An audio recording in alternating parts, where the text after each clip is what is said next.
So I've got my Leica M6 and I want to get that tree. Yeah. Hey everyone, welcome back to AVCA. Today I'm going to be talking about a roll of Street Candy MTN100 that I shot a while ago. I was actually really excited when I was contacted by the owner, Vincent. He contacted me, asked me if I would like to try some of his films, and I said absolutely because I had never tried any before. But I am not being paid for this review. This is simply just something I wanted to share with you guys. As always, I'm going to talk about the film itself. I'm going to give you guys my experience and show you clips from that day when I was shooting it. And then of course I'll share my thoughts on my results and show you my results in the end. So I hope you'll sit back and relax and stick around. So let's talk a little bit about MTN100 speed film. It is a cinematic type film currently being manufactured in Germany. The MTN in the name stands for motion, so like motion picture. And it really does have an old classic film vibe to it, which you'll see in my examples later on. It's a fairly new film from 2021, and it's actually the second film that Vincent and his family-owned company Street Candy has produced. I think the first one was the ATM400 film, which I will also be doing a review of after this video. So make sure you're subscribed for that, don't want to miss that. This is actually going to be a 3-part series because I shot a lot of film that day that I went out to take the pictures with this roll. I've actually been really excited to share the results with you guys because I took a lot of pictures on a lot of different types of film that day. It was a beautiful day, but I'll get into that later. So more about the film. This is a 36 exposure film. Like I said, it's mostly a street photography type film. That's why it's called Street Candy.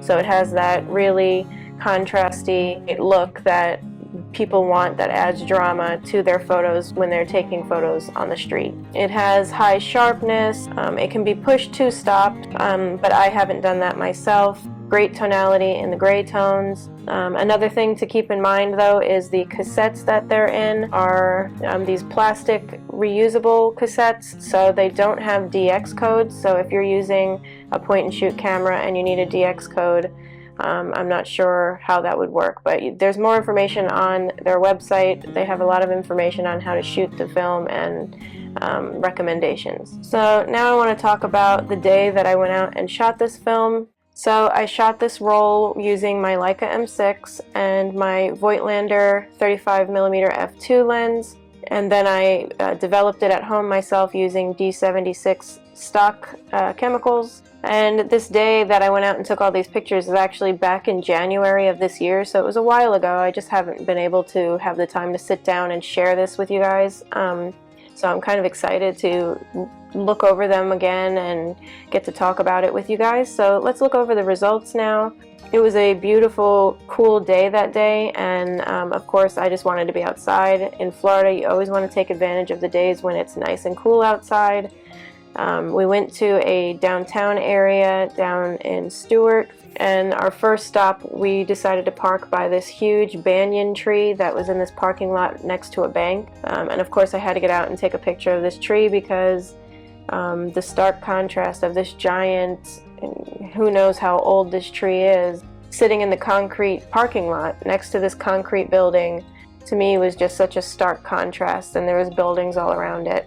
But I just wanted to take pictures of this tree, and I also got colored pictures too as well with other films, and you'll see that in the other videos that I'm going to be posting soon. After that we walked over to this house that I've actually photographed in the past before in my photos taken from the car, and it's this really beautiful, I don't know if it's an apartment building or just one person's house, but it's got a big peace sign out front and these really beautiful vines growing on the front of it. On this day, there was nobody around, and there was just a truck, an older truck parked out front, and I just really liked the composition, so I took a lot of pictures of that scene right there, using the different films as well. So after that, we walked over to this giant banyan tree that is, I think it's over 100 years old. It's kind of a tourist attraction in the area, and it kind of covers over this building, this office building that's over there. And it is my favorite thing to photograph. I've photographed it in the past. I figured it would be the perfect test to see how a low ISO film like MTN100 stands in low lighting, because this tree is just full cover over the area. I think it did an actually really good job of still retaining shadows, and you could still see details. You could still see the leaves and all the canopy and all of that in the pictures. There's so many branches and webs and, you know, different things to see. So many detail photos. I wish I had a longer lens to take detail photos that day. But there's just so many things. I could stay there all day taking pictures of this tree. As you can imagine, I ended up spending a lot of time at that tree taking photos with the other camera I had with me and the other films. I wanted to get some, you know, on color film as well. So again, you'll have to subscribe to see that next video. But I didn't take any more pictures using the low ISO speed film because I didn't want to take too many black and white pictures of that tree.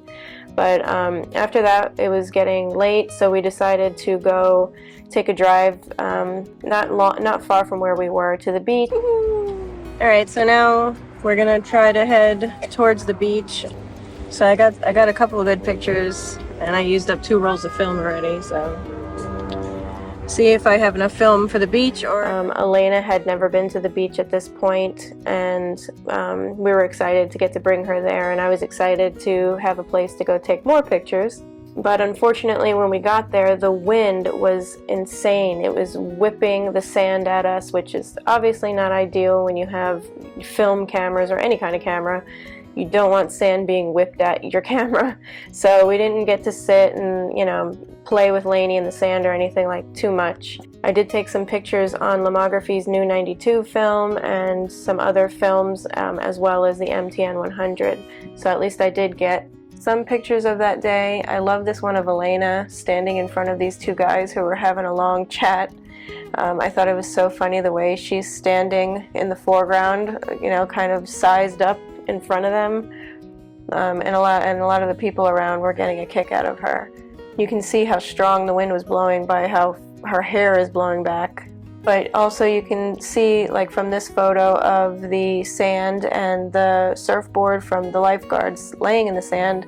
I think it shows a good representation of the different tones in this film. You can see that the sky still has a gradient effect. The beach, the sand in the beach still has dappling and all the different tones making up the sand. And then you've got the white on the surfboard itself, and then the darkness and the whiteness of the foam contrast in the ocean itself.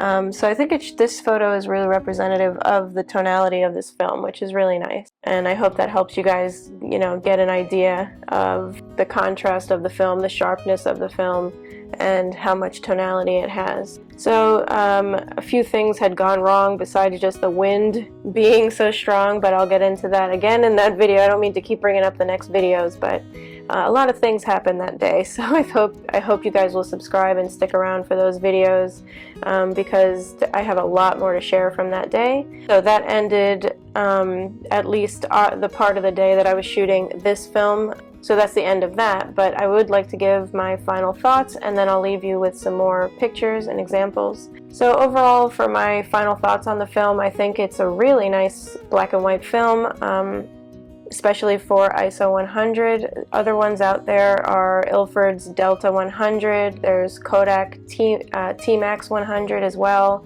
I haven't shot many of those, like I said in the beginning. I have shot Kodak T-Max 100, and I really liked that film.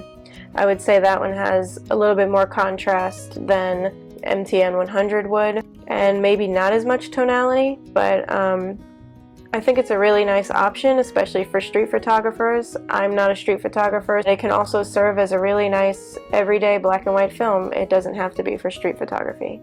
I know right now the prices aren't all that different for like Delta 100 or T-Max compared to these. I think as of right now, this is cheaper than Delta 100, but more expensive than T-Max. That's as of right now, as of filming this. But If you want to support a family-owned business, if you want to support sustainability, because they do try to use recycled materials for their products, that's always a good thing to support. So you might want to choose Street Candy Film. One thing I would note is you might want to make sure you load the film in low lighting. I didn't realize, because the canisters are plastic and reusable, some light can get in if you have it out in bright light like I did. I was out and about in the bright sunlight, so that would be one thing I would mention about them. But it handles it well in low light as well. It can be push to stops. Those are all great things, features to a film. So yeah, I hope this was helpful to all of you guys. If not, I hope it was at least entertaining. If you liked it, please hit that thumbs up. If you want to see my future videos, please subscribe. I don't have a sponsor for this channel. I am my own sponsor, so I have to raise money to keep it going. So if you would like to contribute to the channel, there's always a link down in the description to where you can donate, or if you want to buy my zines, I have zines out for sale. And especially if you get a zine, make sure you tag me. I want to see how you guys are liking the zine. But yeah, either way, if you're here just for entertainment and having fun, I appreciate you even just watching. So let me know in the comments, is this a film that you've tried? Do you plan on trying it? I always like talking to you guys in the comments. So as always, like I always say, stay motivated and keep shooting.